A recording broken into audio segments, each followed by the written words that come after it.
Welcome again to the Maximus Traveller YouTube channel. Subscribe, comment, like and share.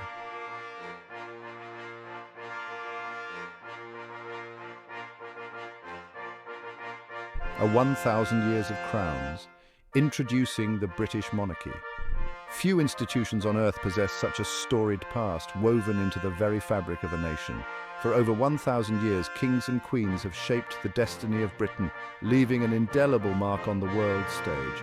From ancient kingdoms to the modern era, the monarchy has endured, evolving alongside a nation through triumph and turmoil. This is a story of larger-than-life figures who have captured the imagination for centuries. Their stories are our stories, passed down through generations, celebrated in grand pageantry. From humble beginnings to imperial heights, the monarchy's evolving role. The British monarchy did not spring forth fully formed.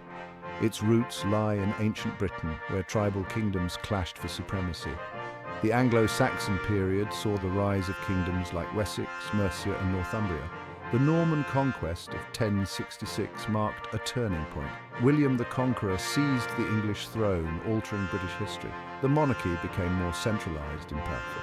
Over the centuries, the monarchy's role continued to evolve. The Stuart era saw the English Civil War, resulting in the execution of a king and the brief establishment of a republic. A legacy etched in stone and story, exploring the monarchy's impact. From the Magna Carta to the Acts of Union, monarchs' decisions have profoundly impacted the British state. Royal patronage has fostered the arts and sciences from Shakespeare to Newton. The monarchy represents a shared history, a common heritage that transcends political and social divisions. The dawn of a kingdom, Anglo-Saxon seeds of sovereignty. As the Roman Empire loosened its grip on Britannia, Germanic tribes arrived, seeking land and opportunity. Thus began the Anglo-Saxon era, a period of profound transformation. Amidst the strife, a distinct Anglo-Saxon culture emerged, a fusion of traditions. This nascent English identity found expression in tales of bravery and heroism. From unification to Viking fury, the trials of early England. The reign of Egbert of Wessex marked a turning point in Anglo-Saxon dominance. Egbert established himself as the first king of a unified England. The Vikings, fierce warriors from Scandinavia, launched raids on the British Isles. Their arrival unleashed chaos, threatening the fragile unity Egbert had forged. The Anglo-Saxon kingdoms found themselves on the defensive against the Viking onslaught. Alfred the Great, a beacon in the Dark Ages. Amidst the Viking invasions, Alfred the Great emerged as a revered figure. Ascending to the throne of Wessex, Alfred inherited a kingdom on the brink of collapse. He reorganized his forces, training his men in new tactics and fortifying his kingdom. Alfred's reign was a testament to resilience, using his time in hiding to regroup and rally his people. The Norman Conquest. A profound turning point, the year 1066 marked a turning point in English history. The death of Edward the Confessor ignited a fierce power struggle. William, Duke of Normandy, seized the opportunity to expand his power. The Battle of Hastings decided the fate of England. William's superior tactics turned the tide of battle. Harold Godwinson's death marked the end of Anglo-Saxon rule in England. William the Conqueror, having triumphed at Hastings, consolidated his grip on England. With his coronation on Christmas Day 1066, a new chapter began in English history. William replaced Anglo-Saxon nobles with loyal Normans, reshaping the social order. He commissioned the Domesday Book, a comprehensive survey of land holdings. The Domesday Book remains a valuable historical document, providing insights into 11th century England. Following the Norman Conquest, England became entwined with continental Europe. The Plantagenet dynasty, spanning over 3 centuries, left an indelible mark on English history. Henry II, grandson of William the Conqueror, ascended to the throne in 1154. Henry's reign marked a period of expansion and consolidation for the English monarchy. He sought to assert his authority both at home and abroad. Eleanor of Aquitaine, one of the most powerful women in medieval Europe. Born as the Duchess of Aquitaine, Eleanor possessed a keen intellect and a passion for politics. Her marriage to Henry II expanded the Plantagenet domains. Eleanor served as a trusted advisor and a skilled diplomat. Her legacy as a queen and patron of the arts continues to fascinate historians. Richard the Lionheart, an iconic figure of the Plantagenet dynasty. Richard, the third son of Henry II and Eleanor of Aquitaine, inherited his parents' ambition. Upon ascending to the throne in 1189, Richard embarked on the Third Crusade. His military exploits cemented his reputation as a fearless warrior. Richard's reign ended prematurely, his legacy a mix of military glory and political turmoil.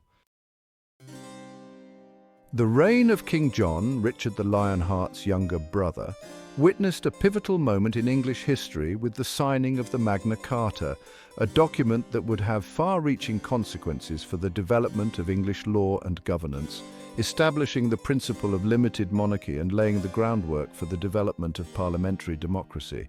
John, lacking his brother's charisma and military acumen, faced numerous challenges during his reign, including rebellions from his barons, conflicts with the French, and a protracted dispute with the Pope that led to his excommunication. These conflicts, coupled with John's reputation for cruelty and tyranny, created a climate of unrest and resentment that eventually boiled over into open rebellion. In 1215, a group of powerful barons, fed up with John's misrule and determined to assert their rights, forced the king to agree to a charter of liberties known as the Magna Carta. This document, while initially intended to address specific grievances against King John, enshrined a number of fundamental principles that would have a lasting impact on English law and governance. The decades that followed the tumultuous reigns of the later Plantagenet kings saw England embroiled in internal strife and dynastic struggles that would culminate in the Wars of the Roses, a brutal conflict that pitted the houses of Lancaster and York against each other in a bloody contest for the throne. From the ashes of this conflict emerged a new dynasty, the Tudors, whose reign would usher in an era of profound transformation for England, marking a shift from the medieval world to the dawn of the Renaissance. The Tudor dynasty, founded by Henry VII, a shrewd and ambitious nobleman who claimed descent from the Lancastrian line, brought with it a new era of stability and prosperity to England. Henry, having secured the throne through victory at the Battle of Bosworth Field in 1485, set about consolidating his power and restoring order to a kingdom weary from decades of war. Under Henry's rule, England experienced a period of economic recovery and expansion. He encouraged trade, strengthened the monarchy's finances, and established a more centralized system of government. Henry's reign also marked the beginning of England's emergence as a naval power, laying the groundwork for the country's future maritime dominance. The Tudor dynasty, rising from the ashes of the Wars of the Roses, ushered in an era of profound transformation for England. Henry VII, a shrewd and calculating monarch, had secured the throne through victory at the Battle of Bosworth Field, but his reign was marked by a constant need to consolidate power and quell any lingering threats from rivals who challenged the Tudor claim to the throne. He succeeded in establishing a degree of stability, but it was his son Henry VIII who would truly define the Tudor era. Henry VIII, a larger-than-life figure known for his 6 wives and his break with the Roman Catholic Church, inherited his father's ambition but possessed a volatile temperament and a thirst for glory that would have far-reaching consequences for England. Driven by a desire for a male heir and frustrated by his inability to secure an annulment from his first wife, Catherine of Aragon, Henry VIII initiated a series of events that would forever alter the religious landscape of England. The English Reformation, a seismic shift in religious authority, saw Henry VIII declare himself supreme head of the Church of England, breaking away from the Catholic Church and establishing the monarch as the head of the Church in England. This bold move had profound political and religious ramifications, leading to the dissolution of monasteries, the seizure of church lands, and the persecution of those who remained loyal to Rome. Following the tumultuous reigns of Henry VIII and his children, Edward VI, Mary V, and Elizabeth I, each of whom left their mark on the religious and political landscape of England, Elizabeth I, the last of the Tudor monarchs, ascended to the throne in 1558. Her reign would come to be known as England's Golden Age, a period of relative peace and prosperity marked by a flourishing of art, literature, and exploration. Elizabeth, known as the Virgin Queen for her lifelong refusal to marry, was a shrewd and pragmatic ruler who navigated the treacherous waters of European politics with remarkable skill. She faced numerous threats, both domestic and foreign, from Catholic plots to assassinate her to the Spanish Armada, a massive fleet sent by Philip II of Spain to depose her and restore Catholicism to England. Through a combination of diplomacy, military strength, and unwavering determination, Elizabeth I successfully defended her throne and her nation. Her reign witnessed the defeat of the Spanish Armada, a defining moment in English history that cemented England's status as a major naval power. It was also during Elizabeth's reign that England began to establish colonies in the New World, laying the foundation for the British Empire. The death of Elizabeth I in 1603 marked the end of the Tudor dynasty and the beginning of the Stuart era, a period of intense religious and political turmoil that would culminate in civil war and the temporary overthrow of the monarchy. James II of Scotland, a descendant of Henry VII's daughter Margaret, ascended to the English throne as James I, uniting the crowns of England and Scotland under a single monarch. James I, a scholar and a firm believer in the divine right of kings, inherited a kingdom still grappling with the religious division sown by the Reformation. His reign saw the rise of Puritanism, a Protestant movement that sought to purify the Church of England of any remaining Catholic rituals and practices. James's attempts to impose religious uniformity and his clashes with Parliament over matters of taxation and royal prerogative set the stage for the conflicts that would engulf his son, Charles I.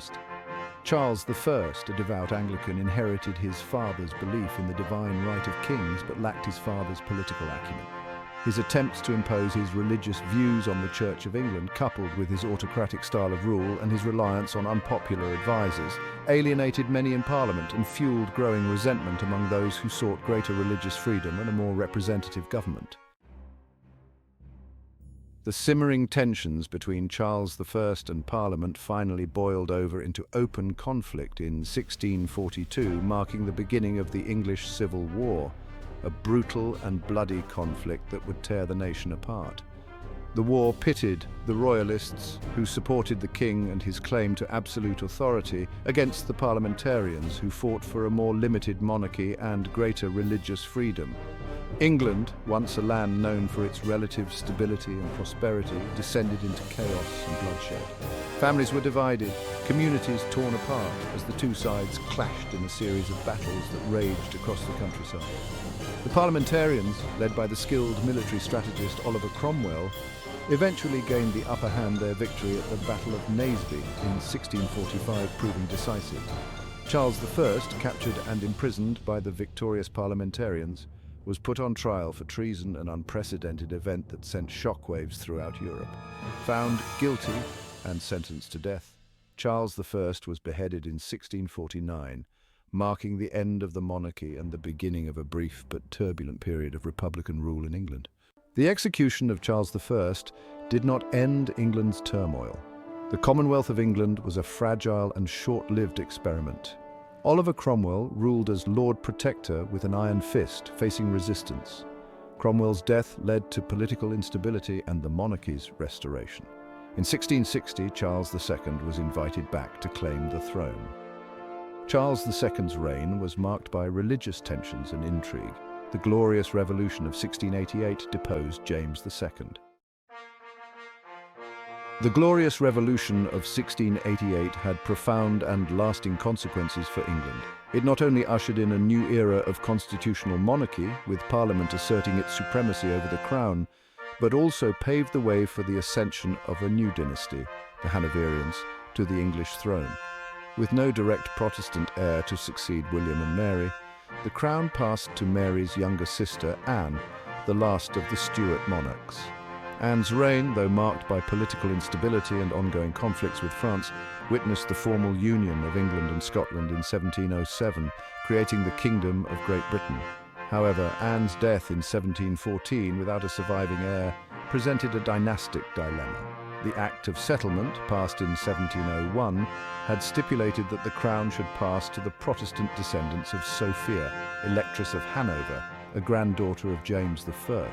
Thus, the throne passed to George I, Elector of Hanover, a German prince with limited English and even less familiarity with the intricacies of English politics. George I's ascension marked the beginning of the Hanoverian dynasty, a lineage of monarchs who would rule over Britain for over a century, presiding over a period of unprecedented economic growth, colonial expansion, and social change. Section 2, the rise of Parliament, shifting sands of power. The Hanoverian monarchs, though initially unfamiliar with the English language and customs, quickly adapted to their new role as constitutional monarchs. They recognized that the Glorious Revolution had fundamentally altered the balance of power between the Crown and Parliament, and they governed accordingly. Parliament, emboldened by its success in deposing James II and installing William and Mary, assumed a more assertive role in government, its power and influence steadily growing throughout the 18th century. The rise of Parliament was fueled by a number of factors, including the growth of a wealthy merchant class, the expansion of literacy and political awareness among the general population, and the development of a vibrant press that increasingly challenged royal authority. Parliament, through its control over taxation and legislation, held the purse strings of government and could effectively thwart the monarch's will if it so desired. The relationship between the Hanoverian monarchs and Parliament was not always harmonious. There were clashes over policy, personality, and prerogative. George I and his son George II both faced Jacobite uprisings, attempts by supporters of the exiled Stuart claimants to reclaim the throne, posing a constant challenge to the Hanoverian dynasty's legitimacy. However, the Hanoverians, recognizing the importance of maintaining a working relationship with Parliament, ultimately accepted the principle of parliamentary sovereignty, laying the foundation for the modern system of constitutional monarchy that exists in Britain today. Section 3, Victoria, Empress of an Age, Icon of an Era. The Victorian era, spanning the 63-year reign of Queen Victoria from 1837 to 1901, stands as a pivotal period in British history. It was an era of unprecedented industrial growth, technological innovation, social reform, and imperial expansion, a time when Britain's global dominance reached its zenith. Victoria, who ascended to the throne at the age of 18, would become the longest reigning monarch in British history. Her name synonymous with an age that bore witness to both the triumphs and the challenges of a nation at the height of its power. Victoria's reign saw Britain transformed by the forces of industrialization and urbanization.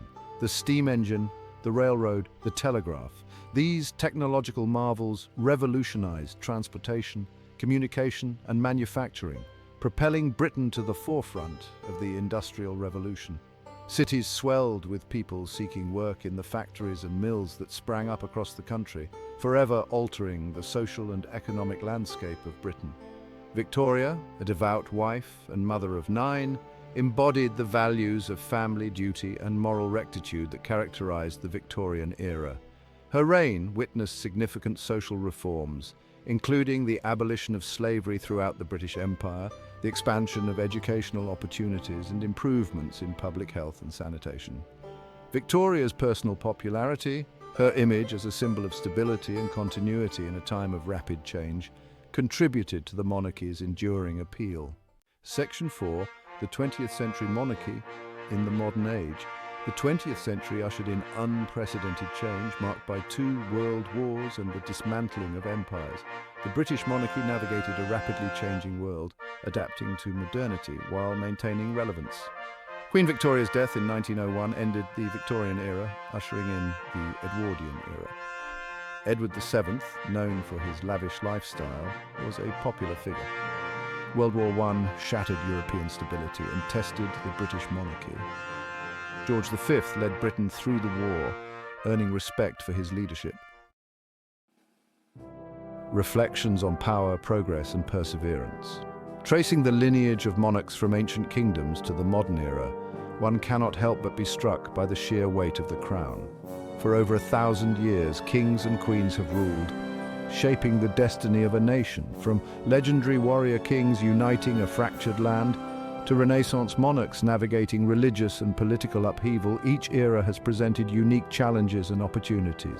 We have witnessed the monarchy at its zenith, a beacon of power and prestige, we have also seen it challenged by rebellion, civil war, and public opinion. Through it all, the monarchy has endured, adapting and evolving. The crown, passed down through generations, has rested upon saints and sinners, visionaries and tyrants, each leaving their own imprint on the institution and the nation. The story of the British monarchy is a reflection of the hopes, fears and aspirations of the British people. Section 2, A Monarchy Reimagined, Navigating the Shoals of Modernity. The 20th century dawned with a sense of both promise and uncertainty. The Victorian era, with its rigid social hierarchies and unwavering belief in British exceptionalism, had given way to a new century marked by rapid technological advancements, social upheaval, and the growing pains of a world struggling to define itself in the aftermath of a devastating global conflict. The British monarchy, once a symbol of unchallenged power and imperial might, found itself navigating the uncharted waters of a rapidly changing world. The monarchy's ability to adapt to the challenges of modernity, to redefine its role within a society undergoing profound transformation, has been key to its survival. The pomp and ceremony, the traditions and rituals that had defined the monarchy for centuries, were no longer enough to ensure its relevance in an age of democracy, mass media, and increasing demands for transparency and accountability. The reigns of George V, George VI, Elizabeth II, and now Charles III have each, in their own way, reflected this delicate balancing act between tradition and modernity. George V, who steered Britain through the tumultuous years of World War I, understood the importance of maintaining public morale and projecting an image of strength and stability in a time of crisis. He embraced new technologies, such as radio, to connect with his subjects, recognizing the power of mass media to shape public opinion. Section 3, An Enduring Legacy, the British monarchy in the 21st century and beyond. As the British monarchy enters the 21st century, it does so at a time of both unprecedented challenges and remarkable opportunities. The world has been reshaped by globalization, technological advancements, and the rise of new global powers. Britain, no longer the imperial behemoth of the 19th century, finds itself navigating a complex geopolitical landscape, grappling with its post-Brexit identity and its place in a rapidly changing world. The monarchy, once a symbol of imperial might, must now find new ways to connect with a diverse and increasingly globalized population. The challenges are manifold. The institution faces constant scrutiny from a media landscape that is often more interested in scandal than substance, and there are those who question the relevance of a hereditary monarchy in the 21st century. Yet, amidst these challenges, the British monarchy continues to hold a unique place in the hearts and minds of many. The outpouring of grief following the death of Princess Diana in 1997, Prince Philip, Duke of Edinburgh in 2021, the global fascination with the weddings of Prince William and Prince Harry, the enduring popularity of Queen Elizabeth II, these are all testaments to the monarchy's enduring appeal. May God save the King! Thanks for watching, and don't forget to subscribe, like, comment and share the Maximus Traveller channel. Fare thee well.